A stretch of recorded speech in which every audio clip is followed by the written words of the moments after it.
Olá pessoal, a paz para todos. Meu nome é Joel, estou aqui com mais um vídeo do canal Aprendendo a Pregar.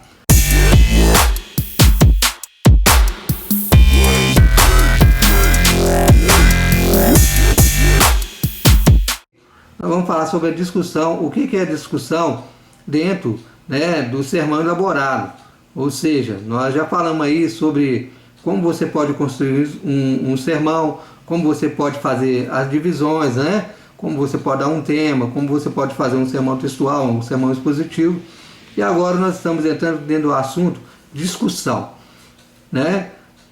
Ou seja, você já elaborou o seu sermão, está prontinho ali, e agora você vai pregar.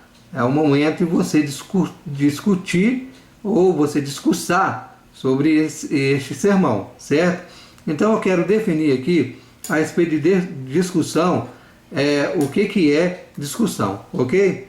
Então, discussão de acordo com o dicionário Aurélio, eu sempre tenho falado isso, você tem que ter um dicionário em português para você estar falando, e descobrindo o sentido das palavras.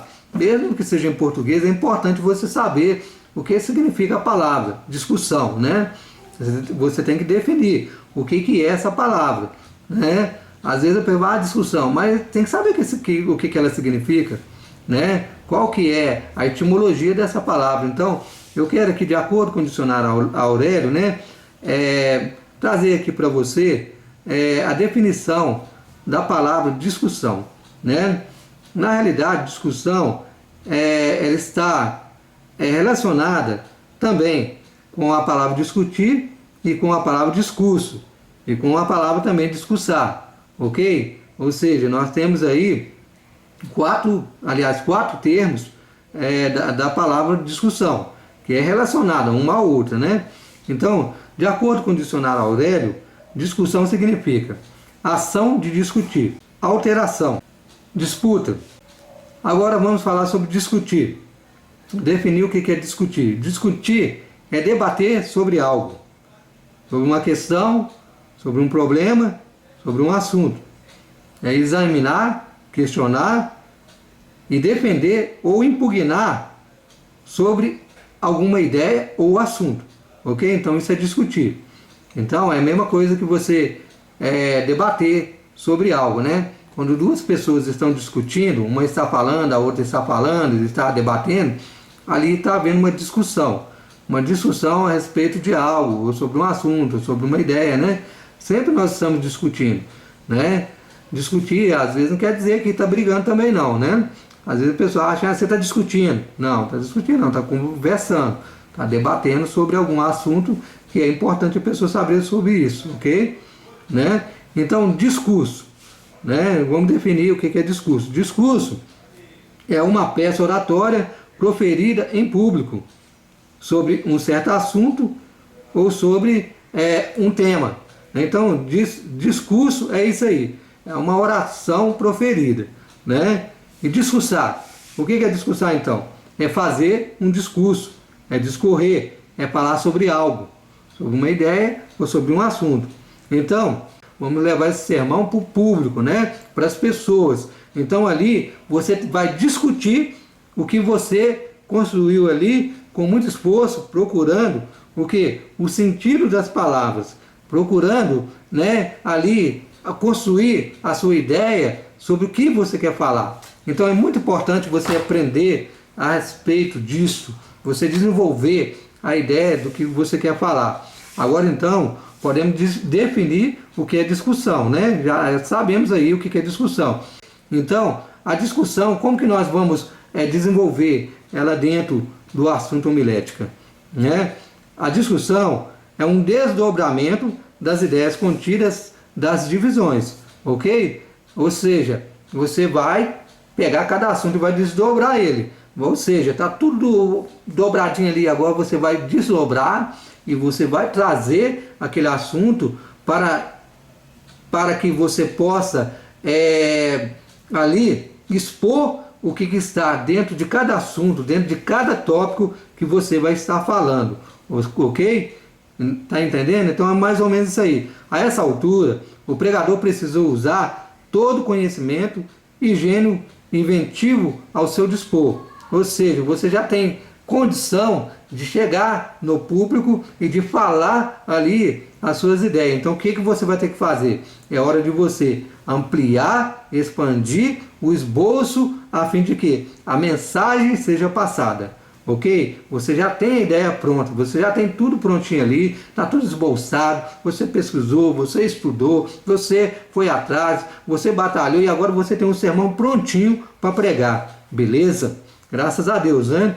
Então agora, na discussão, o pregador o que ele vai fazer? Ele vai selecionar, ele vai introduzir, ele vai dispor do material para desenvolver ali com eficácia cada divisão e que ele já fez, ok? Você já fez as divisões, está tudo pronto e agora nós vamos estar falando sobre cada ponto, ok? Então eu quero falar para você a respeito das qualidades da discussão.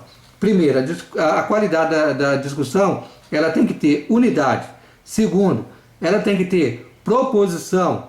Terceiro, ela tem que ter progressão. Quarto, ela tem que ter brevidade, tem que ser breve, não pode ser uma coisa muito prolongada também não, certo? A menos que você domine bem o assunto, quer, né, ali enfatizar mais alguma coisa que você quer passar para as pessoas, né?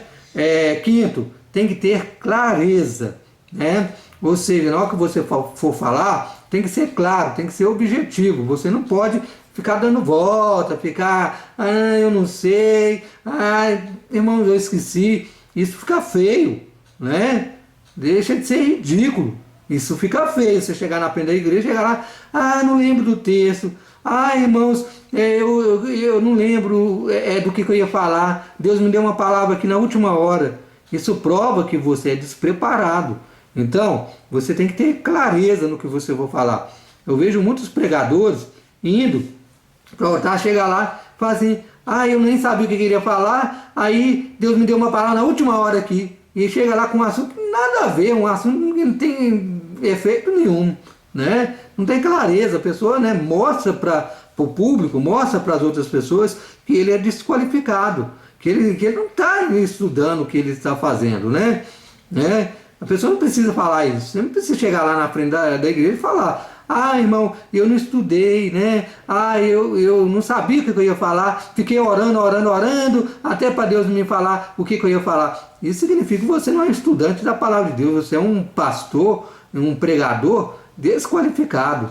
Então, toma vergonha na cara, entendeu? Vira homem de Deus, vai estudar, né? Quando você chegar na frente da igreja, não usa esses termos, não. Não fala que você não tinha uma palavra, que eu não sabia o que ia pregar, que o Espírito Santo te deu uma palavra na última hora. Meus irmãos, Jesus disse assim, olha, o Espírito Santo vos fará lembrar todas as coisas que eu vos tenho falado, né? Ou seja, Jesus falou para os seus discípulos, olha, o Espírito Santo vai lembrar todas as coisas que eu vos tenho falado, né? Ou seja, o Espírito Santo vai te lembrar, só que vai te lembrar uma coisa que você tem que estudar, uma coisa que você vai pesquisar. Não adianta você chegar lá e falar, eu esqueci, né? Você chegar lá, eu esqueci, cadê o Espírito Santo aí? Né? Cadê o estudo aí? Né? E quando Jesus chegou e falou para o discípulo isso, ele falou dessa forma. Eu falei assim, ele vai fazer vocês lembrar todas as coisas que eu vos tenho falado, porque realmente é só o Espírito Santo, às vezes, que nos lembra de certo fato que às vezes é importante a gente estar levando ali para a nossa plateia, para o nosso público, né? Então, tem que ter clareza, seja claro, seja objetivo. Não chega se mostrando no público que você é desqualificado, não. Chega lá, irmão, não, irmãos, Deus está me usando, né? Deus já me deu uma palavra poderosa, eu estudei, eu me esforcei, eu jejuei, eu clamei, eu busquei, eu estudei muito a Bíblia para me chegar aqui e trazer uma mensagem abençoada para a igreja. Irmãos, isso é muito bom quando você fala que você estudou, né? A maioria dos pregadores não fala isso, e a gente vê, entende, um desdeixo com relação a essa questão, né? Principalmente no meio neopentecostal aí tem isso demais, né? Você é pentecostal, me desculpe, né? Me desculpe, mas o seu despreparo é feio, né? Você chegar na igreja e não ter preparo nenhum para falar com o público. Se você é pastor de uma igreja, você não tem preparo, você não estuda a Bíblia, você quer pregar, o Espírito Santo que vai me usar, o Espírito Santo que vai colocar a palavra na minha boca, na hora que eu chegar e vai ser chimanaia para lá e chimanaia para cá, e Deus vai fazer acontecer. Irmãos, amém? Mas cadê o conhecimento? Cadê o ensino? Cadê a palavra edificante na vida das pessoas? O que adianta reprepé para lá, reprepé para cá e nada acontece de transformação? O povo continua no pecado, né? A igreja continua na fofoca, a igreja continua toda torta. Então Deus não quer isso não. Deus quer que você mude de vida, Deus quer que você estude mais e mais. Então tem que ter clareza, seja claro na hora que você chegar na frente da igreja, né? Muda de vida, em nome de Jesus, tá? Sexta coisa, tem que ter vitalidade, né? Chega na igreja, mostra vitalidade, mostra que você está vivo, mostra que você está animado, mostra que você está ali, ó, glória a Deus, aleluia, Deus vai me abençoar, e Deus vai operar, e vai cair poder aqui nesse lugar, e a palavra vai ser poderosa, e a unção vai tomar você, e você vai sair daqui cheio do Espírito Santo, e aí Deus faz, amém? Mas estude, busca na palavra, e Deus vai estar te capacitando, né? Para que você possa se tornar um pregador por excelência, né? Pregador por excelência. É muito bom, irmãos, essa palavra, né? Quando falo pregador por excelência, dificilmente eu vejo pregador por excelência no nosso Brasil, né? O Brasil está cheio de pregador, mas misericórdia. Se a gente fosse fazer uma avaliação, a gente, né, teria uma grande decepção de saber quem é um pregador por excelência. Falar, poxa, esse cara aí, eu tiro o chapéu para ele. Esse irmão aí, muito usado. A palavra dele, na hora que ele fala, o povo é mudado. O povo converte mesmo, né? Então tem que ter variedade, ok? Nós temos que ter variedade. Então, dentro da discussão, eu gostaria de falar também a respeito, né, das fontes da matéria que você vai estudar, ok? As fontes, ou seja, você vai para frente da igreja, ali, para pregar, então você tem que ter um material para apresentar. Então tem que ter as fontes, né, que você estudou, que você buscou, né? E dentro da discussão, eu quero falar aí para você que a primeira fonte que você tem que ter, é óbvio, que é a Bíblia, né? A Bíblia é a sua fonte inesgotável de pesquisa, de estudo, para você se tornar um pregador por excelência, ok?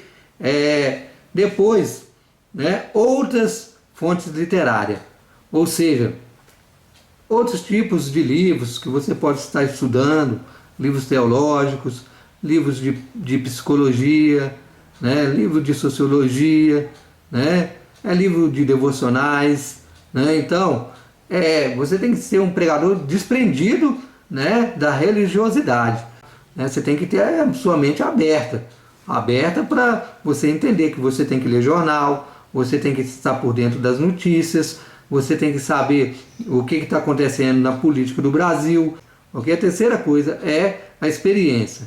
Ou seja, você fez o sermão, você pesquisou, estudou, né? Agora vem a sua experiência.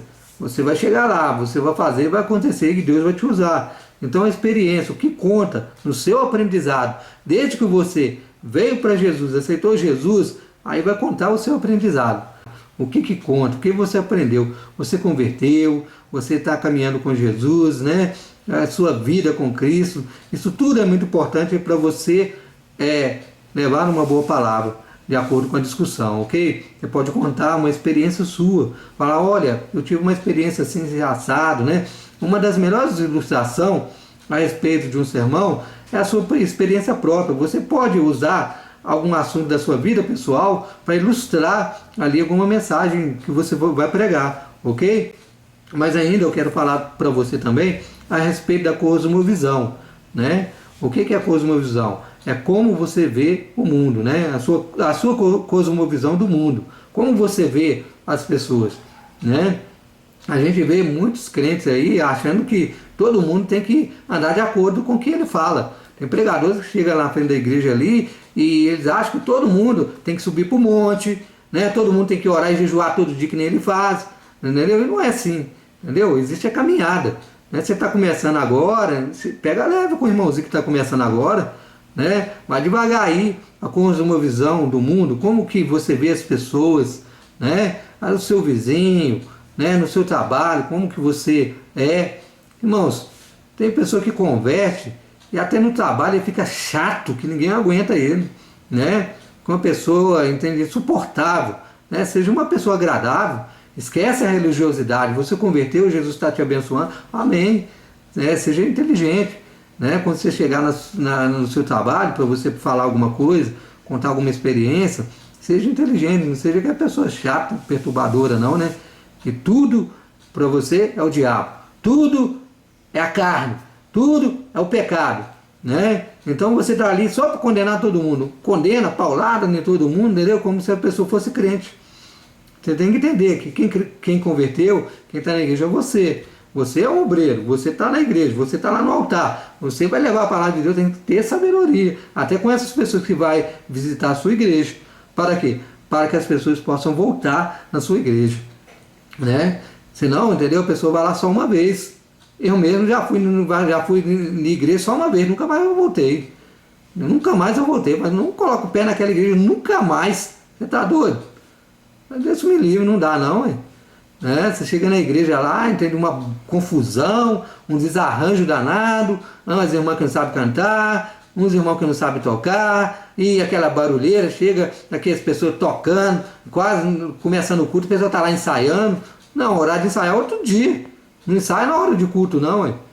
Né? Então, dentro dessa discussão aqui, eu estou falando isso tudo aqui para você entender que é importante você ter essa visão geral dos acontecimentos, de tudo que está acontecendo ao seu redor, para você saber separar uma coisa da outra. Jesus disse que ele vai vir separar o joio do trigo. É importante você saber isso, irmãos, que da igreja existe o joio. Existe o trigo, existe o joio. Existe aquilo que é alimento, aquilo que é bom e aquilo que é ruim. Existem aquelas pessoas que ela é Jesus que vai tirar, ela não é você não, hein? Tá? Então, a coisa é uma visão, como você vê o mundo, tá? E outra coisa, dentro das fontes que você pode estar usando aí para a sua discussão, você pode usar a sua imaginação, ok? Isso é muito bom, você ter esse conhecimento, você poder usar a sua imaginação. Aí você vai conseguir crescer, vai conseguir alavancar mais e mais, e a sua vida vai ser tremendamente abençoada. Então, dentro da discussão, existe o processos, né, que deve ser feito, tá bom? Coloque isso na sua cabeça, existe um processo. Não é da noite para o dia que você vai aprender tudo e vai se tornar um grande pregador da palavra de Deus, não, tá? Então, os processos retóricos no desenvolvimento do esboço, ok? Então, quais são os processos retóricos no desenvolvimento do esboço? Tá bom? Eu vou falar para você. Os processos são vários, mas nós podemos aqui nos conter dentro de uma coisa que é muito comum, que nós já temos conhecimento disso. Primeiro, a explanação. Como você vai explanar. Segundo, o contexto. Você tem que conhecer o contexto, tá bom? O contexto histórico, o contexto literário, você tem que ter esse conhecimento do contexto. As referências que você usa, né, as referências cruzadas, né? Então essas referências cruzadas, é muito importante você observar que para você fazer uma referência cruzada com relação ao texto, você vai ter que fazer uma exegese, ok? Mas você vai ter que mergulhar ali, conhecendo, né, o contexto das palavras, conhecer o contexto histórico, cultural da época, ok? Então, a aplicação das leis da linguagem, né? Então, os processos na retórica é isso aí. Você tem que entender que existe o quê? Um processo na aplicação das leis da linguagem, ou seja, como você deve falar, como você deve se expressar, como você deve se apresentar, né? Então, tudo isso conta com relação à sua fala. Policie, né? Evite certas palavras, evite repetições, palavras que não têm sentido, né? Você deve evitar, ok?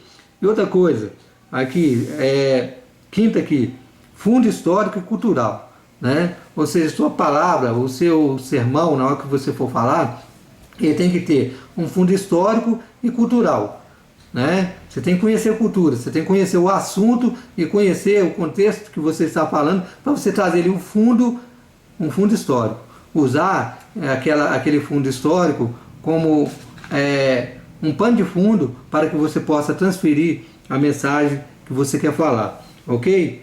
Então, sexta coisa, resolvendo uma passagem problemática, né? Ou seja, no sermão, na hora que você for pregar, você tem que deixar bem claro e resolvido aquela passagem que ficou problemática, que nem você entendeu. Então, se você não entendeu, não leve isso para a sua igreja, não leve isso para que as pessoas possam ficar confusas, né? Então, resolva, né? Então, você tem que resolver essa passagem problemática, ok? Então, sétimo, tratando os detalhes, ok? É importante nós falarmos aqui sobre os detalhes que são colocados ali, propostos dentro do sermão em que nós estivermos tratando, ok? Não se esqueça isso, devemos lembrar dos detalhes. Os detalhes é muito importante nós não esquecer.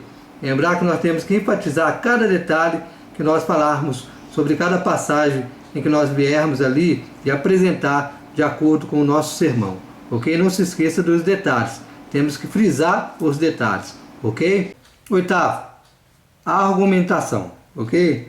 O seu argumento, ele tem que ser um argumento que seja ali bem convincente, ok? O seu argumento tem que ser um argumento em que as pessoas possam acreditar em você. O nono aí é os cuidados com a argumentação. Você deve ter um cuidado com o que você vai falar, certo? Não falar besteira, não falar asneira, né? Como eu tinha dito para vocês, muitos pregadores que infelizmente falam muita asneira no púlpito, né? Falam muitas coisas que não tem edificação nenhuma na vida da pessoa. Então, tome cuidado com sua argumentação, tome cuidado com a sua pronúncia, o que você vai falar, a sua sentença sobre a igreja, né? É que nem a palavra diz, né? A quem muito é dado, muito é cobrado. E a palavra do Senhor fala isso, né? Que nós devemos tomar cuidado com o que nós vamos falar, ok? Falar palavras edificantes na vida das pessoas, ok? E décimo e último, né? Aí a citação do texto bíblico, certo? Você vai citar os textos bíblicos, tenha conhecimento sobre cada texto para que você possa entender ali cada situação que você vai falar, ok? Né? Então, as suas citações, ela tem que se basear exatamente no que você for falar. Se você for fazer alguma citação, tenha conhecimento daquela citação para você não errar, ok? Então fica aí, né, a nossa deixa a respeito de discussão, né, o que é discussão dentro do sermão, né? Eu poderia dar um exemplo aqui, mas é bem complicado dar um exemplo a respeito da discussão aí dentro do sermão, né? Eu vou deixar isso aí, já do jeito que nós formatamos, para que você possa aprender por si próprio. Aprenda sozinho, desenvolva, ok? E eu tenho certeza que depois você vai me falar, você vai dar um like aqui embaixo, você vai curtir, você vai compartilhar e vai poder também deixar a sua opinião, né? Se você gostou ou se você não gostou desse vídeo. Eu tenho certeza que esse vídeo ficou muito bom para você entender sobre discussão, né? Muito obrigado e até a próxima. A paz para todos. Fica com Deus e até a próxima.